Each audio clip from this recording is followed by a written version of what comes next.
the start, related to death penalty, you mentioned in your speech that the special committee which is set up needs a bit more time, and that report will be completed in January. What will happen to the report after that when it's submitted to you? Yeah, on the report that was to be given to me by the Special Task Force or the Special Committees on the death penalty would be submitted sometimes in January next year. They were supposed to complete it by this month, but they needed a couple of weeks to just perhalusis a few issues. And once that has been tabled, then I will study it and then table it for cabinet approvals.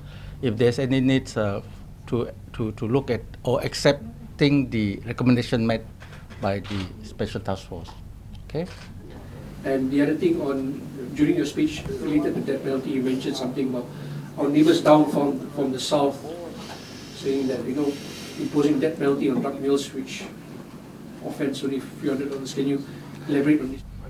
And then on the issue about a country down south, I didn't mention the name of the country, did I? But anyways, I believe that we have to distinguish a drug mule and from drug traffickers, right? And then we have often seen in the press that a large amounts of drug has been seized.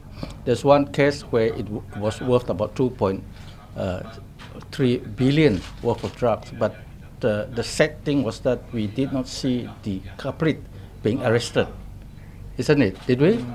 It was not mentioned at all. So what happened there?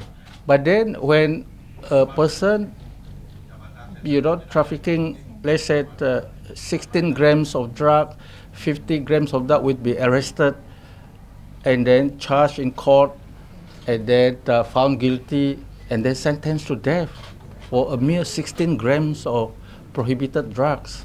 And whereas at the same time, we have seen in the press 2.6 billion worth of drugs were found and then no one was arrested.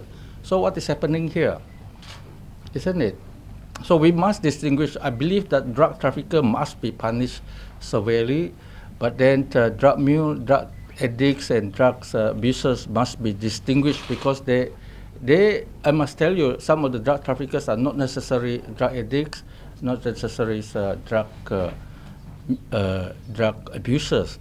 They may be doing it for commercial purpose, but then they must be punished for trafficking drugs.